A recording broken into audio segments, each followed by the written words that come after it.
Hablaremos hoy de la monogamia y, lo que es peor, de la monogamia perpetua, porque puede ser que por discreción o por cuidado, por los vecinos, qué sé yo, uno prefiera la monogamia por un rato, pero aquí hablaremos de la monogamia perpetua, así que contaremos algunos decretos que allá por la temprana Edad Media vinieron a consolidar la idea de que era correcto o preferido por Dios el que uno se sostuviera con la misma persona durante toda la vida.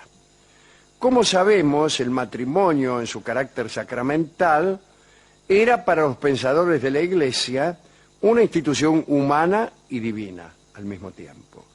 Del mismo modo que la relación entre Cristo y la Iglesia era indisoluble, lo debía ser la unión entre el marido y la mujer. Pero ni en la civilización romana ni en ninguna otra existía una tradición de matrimonio indisoluble. Además, la mayoría de los textos bíblicos eran ambiguos y hasta, digamos, claramente favorables a la separación. Por ejemplo, el repudio de la mujer era predicado y practicado en el Antiguo Testamento. En los primeros tiempos cristianos, los partidarios de la separación o del divorcio, en realidad, preferían basarse en textos del Antiguo Testamento y no hacían mucho caso a los textos de San Pablo, que era el que prefería el matrimonio indisoluble. Hay que decir que en estos primeros siglos del cristianismo, los jefes cristianos no eran tan tajantes tampoco en esto de la monogamia como lo fueron después del siglo X. Alrededor del año 500 o 600 todavía se aceptaban algunas razones para conseguir la separación. Los motivos podían ser el adulterio, la tentativa de asesinato del cónyuge, la conspiración contra el emperador, el abandono nocturno de la casa por parte de la mujer sin permiso del esposo, la impotencia del precitado esposo o la decisión de entrar en un convento de la mujer. Todas estas eran causas de separación y son muchas. Además de estas posibilidades, la verdad es que la poligamia en esos tiempos, estamos hablando del siglo VI, por ejemplo, estaba bastante extendida. En Inglaterra, en Irlanda, los ricos disfrutaban de un nivel de poligamia con múltiples relaciones de distintos grados. Quiero decir que iban desde el matrimonio solemne hasta los encuentros incestuosos, pasando por el concubinato. Los reyes merovingios daban ejemplos de poligamia. Clotario I, Chiperico, Dagoberto, son todos reyes que tuvieron 2 o 3 mujeres legales al mismo tiempo. Estos reyes podían justificar siempre su comportamiento remitiéndose a los reyes del Antiguo Testamento, como Salomón, por ejemplo, que tenía 300 mujeres y 700 concubinas. Bueno, eran muchas. Sí, bien. sí. La poligamia oficial comenzó a perder aceptación allá por el siglo VIII.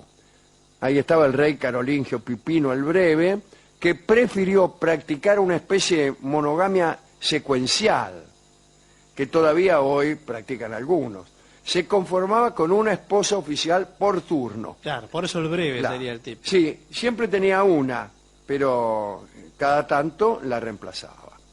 En aquel tiempo empezaban a hacer caso a algunas amonestaciones de la Iglesia, tal vez porque, como en el caso de Pipino, necesitaban el apoyo de la Iglesia para sus políticas. Bien, pero la Iglesia intentó imposibilitar incluso la monogamia secuencial, y ya en el siglo IX empezó a no tolerar segundos matrimonios, incluso después de la viudez. Uno de los motivos más frecuentes por los que un marido buscaba el repudio y el segundo matrimonio era la supuesta esterilidad de la mujer. Y como ya dijimos, en el siglo IX, este motivo fue rechazado por la Iglesia. Más tarde fueron apareciendo otras razones de repudio, pero ahí está Pedro Lombardo, en sus 4 libros de sentencias, indicó que ya nadie debería separarse, ni siquiera por adulterio.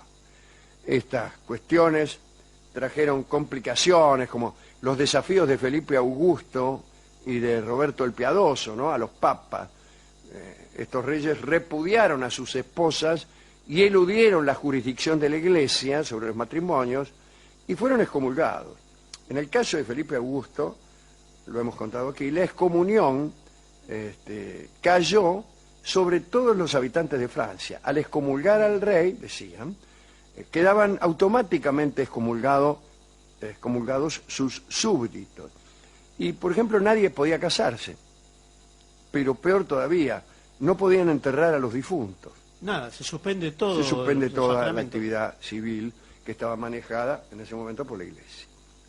Desde Alejandro III hasta Inocencio III, que fueron 2 papas, se fue perfeccionando la interpretación de este principio, ¿no?, del matrimonio indisoluble. En realidad, solo era posible la separación cuando se descubrían vínculos estrechos de parentesco, o incluso cuando se descubría una relación sexual prematrimonial entre un hombre y una pariente de su prometida. Mirá vos, en ese caso también. El matrimonio también podía considerarse nulo si los novios no habían dado verdaderamente su consentimiento. Pero esto era muy difícil de probar. Y además los matrimonios entre los nobles medievales fueron siempre impuestos. Te obligaban a casarte por razones políticas, etc. Existía la posibilidad de declarar una separación sin romper el vínculo matrimonial. Se la llamaba separación de mesa y cama. Y podía hacerse si alguna de las partes demostraba o denotaba crueldad. Otro detalle, cuando la boda no era seguida de una cópula carnal, disculpe señora. Sí, hacía falta la aclaración. Claro, por no decir otra cosa, sí, se podía terminar ese matrimonio incompleto. Podían esperar incluso un año de espera para conseguir la consumación. Si no se conseguía, bueno, decía, bueno, flaco, ya está. Hace un año, ¿no? La verdad es que, aunque muchos nobles y plebeyos usaron toda clase de artilugios para eludir uniones definitivas para toda la vida, la monogamia tuvo muchos partidarios, ¿eh? Las alianzas políticas más estables de la Edad Media exigían matrimonios duraderos. Esta era la razón del éxito de la monogamia. Es decir, vos podías concertar un matrimonio que era una alianza política solo si el matrimonio era indisoluble. Y si no, estamos cambiando los papeles a cada rato. Exactamente, a cada rato estamos rompiendo las alianzas políticas. La protección frente al repudio se buscaba incluso contractualmente. Y ponían una cláusula que decía, ojo, que si resulta estéril no la podés repudiar. Y firmabas eso.